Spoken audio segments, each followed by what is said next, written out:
Oke, selamat datang di News Channel. Di video kali ini kami akan membahas manga Black Clover chapter 265. Sebuah chapter yang benar-benar terasa sangat pendek. Ya, hal ini mungkin terjadi karena jadwal perilisan yang dimajukan 2 hari, hingga membuat sang mangaka hanya memiliki waktu sekitar 5 hari untuk menyelesaikan chapter ini. Tapi walaupun demikian, Yuki Tabata ternyata masih bisa menjelaskan banyak hal menarik dengan penjelasan yang singkat. Bahkan dia sempat memberikan petunjuk tentang sesuatu dengan kekuatan yang besar. Tapi sayangnya kita belum bisa memastikan sesuatu seperti apakah yang memiliki kekuatan besar tersebut. Entah itu karakter baru atau mungkin sesuatu yang sama sekali belum dijelaskan di seri Black Clover. Dan seperti biasa, sebelum masuk ke dalam pembahasan, jangan lupa untuk klik like, share, subscribe, serta tekan tanda loncengnya juga ya. Terima kasih. Kemudian langsung saja, berikut ini adalah pembahasan manga Black Clover chapter 265 yang sudah kami rangkum ke dalam beberapa hal menarik.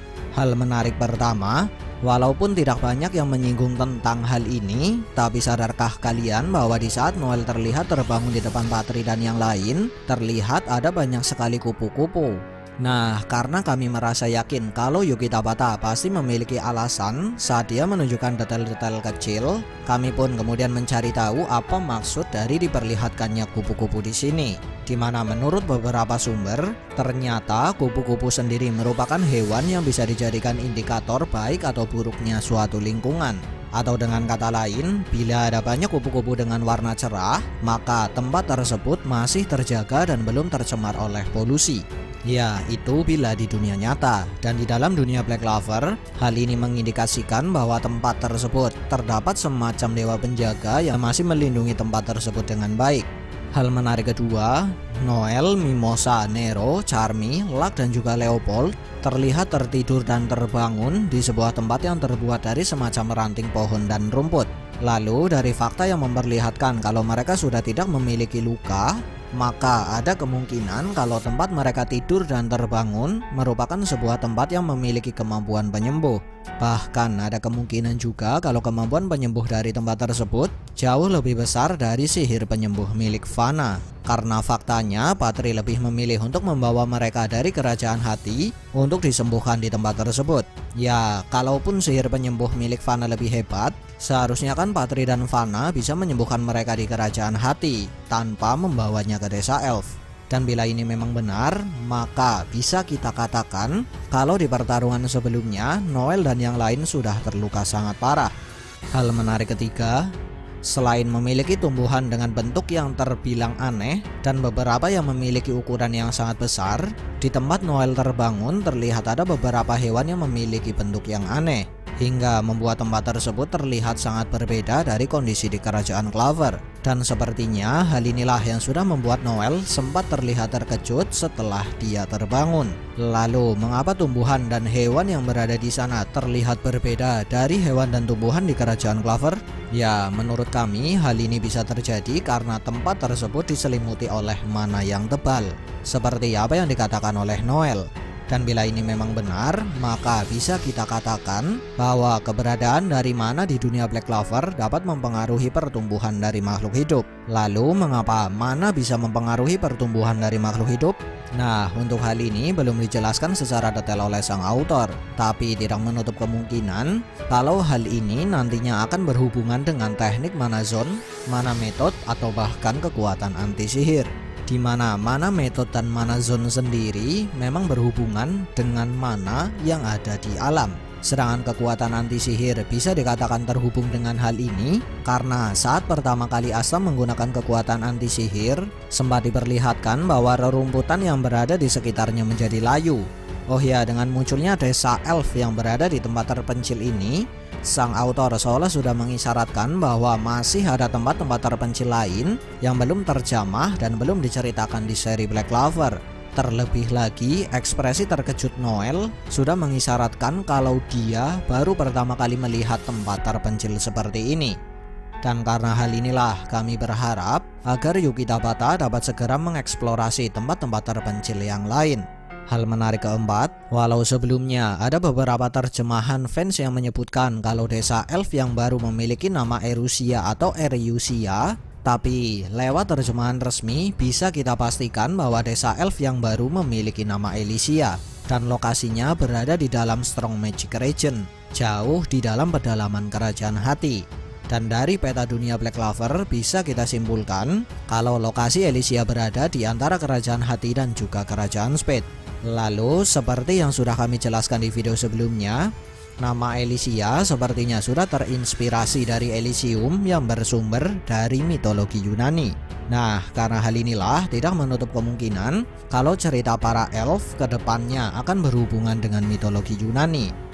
Hal menarik kelima, setelah memberikan penjelasan tentang desa elf yang baru, Patri kemudian memberikan penjelasan tentang dua bocah elf yang berada di sampingnya, di mana menurut Patri, dua bocah tersebut merupakan keturunan dari keluarga kerajaan Clover dan juga sang Elder Elf.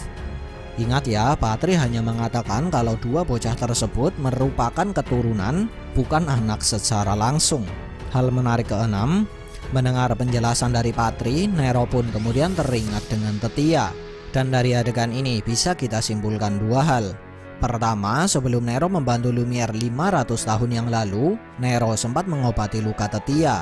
Tapi pada saat itu dia tidak tahu kalau Tetia berhasil bertahan hidup.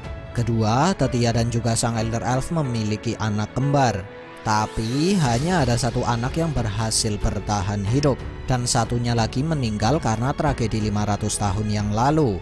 Nah, jiwa atau roh dari anak yang meninggal inilah yang sudah masuk ke dalam tubuh Yuno saat Arch reinkarnasi elf. Oh iya, biar nggak ada kesalahpahaman, setelah Tetia dan salah satu anaknya berhasil selamat dari tragedi 500 tahun yang lalu, mereka berdua menjalani hidup mereka hingga meninggal karena usia. Dan keturunan dari anak Tetia inilah yang sudah mendiami Elysia. Hal menarik ketujuh, walau Noel dan yang lain sudah bertambah kuat setelah berlatih selama 6 bulan hingga membuat mereka dapat bertahan dari serangan kerajaan Spade, Noel dan yang lain merasa kalau kekuatan mereka masih belum cukup karena sebelumnya mereka sudah gagal melindungi Lolopechka. Dan demi mendapatkan kekuatan baru, Noel pun meminta Patri untuk melatih mereka. Lalu mengapa Noel meminta Patri melatih mereka? Ya, tentu saja seperti yang dikatakan oleh Noel, yaitu Patri dan yang lain memiliki kekuatan yang lebih besar dari mereka. Nah, selanjutnya menanggapi permintaan Noel ini, Patri kemudian memutuskan untuk mengajarkan kepada mereka tentang salah satu teknik andalan bangsa elf yang bisa membuat para elf menggunakan sihir ultimate, di mana teknik ini disebut dengan Elf Esoteric Art Ultimate Magic, atau bisa diartikan sebagai teknik kebatinan elf ultimate magic. Lalu sanggupkah Noel dan yang lain mempelajari esoteric art hanya dalam waktu beberapa hari? Dan sebenarnya seperti apakah teknik esoterik milik elf yang disinggung oleh Patri di sini? Menarik untuk kita nantikan. Oh iya, dengan adanya fakta bahwa bangsa elf masih memiliki teknik andalan, maka ada kemungkinan kalau setiap ras di dalam dunia Black Clover memiliki teknik andalan mereka masing-masing. Dan sepertinya masih ada banyak sekali teknik andalan yang belum dijelaskan. Dan salah satu teknik andalan yang masih membuat kami penasaran sampai saat ini adalah teknik penggunaan lembaran Grimoire untuk memperkuat sihir, seperti apa yang pernah dilakukan oleh Lumiere saat melawan iblis raksasa. Hal menarik ke-8, menurut Patri, alasan dia dapat mengetahui kejadian di kerajaan hati dan memutuskan untuk pergi menuju kerajaan hati karena Patri sudah mendapatkan semacam ramalan atau wangsit dari dewa pelindung Elysia bernama Dryad. Dan uniknya saat Patri terbang, terlihat ada sebuah Grimoire di sebelah kanan Patri. Lalu apakah ini pertanda bahwa Patri sudah mendapatkan Grimoire baru? Atau Grimoire daun 5 yang sebelumnya dicuri oleh Zagreus sudah berhasil diambil kembali? Menarik untuk kita nantikan. Hal menarik ke-9, seperti yang sudah kami singgung tadi, Patri mendapatkan semacam wangsit atau ramalan dari dewa pelindung Elysia bernama Dryad. Lalu sebenarnya siapakah Dryad? Ya, dalam cerita Black Clover sendiri, bentuk ataupun identitas dari Dryad belum dijelaskan secara detail. Dan Tabata hanya memberikan petunjuk kalau Dryad berhubungan dengan sebuah pohon. Mengapa bisa demikian? Ya, tentu saja karena di saat Patri menyinggung tentang Dryad, Tabata menggambarkan sebuah pohon di belakang Patri. Nah, karena minimnya informasi tentang Dryad dan kami sangat penasaran dengannya, kami pun mencoba untuk mencari informasi dari sumber lain. Dan kami menemukan bahwa ada kemungkinan kalau Dryad di seri Black Clover terinspirasi dari mitologi Yunani, di mana dalam mitologi Yunani, Dryad sendiri sering digambarkan sebagai dewa pelindung dan selalu berhubungan dengan pohon.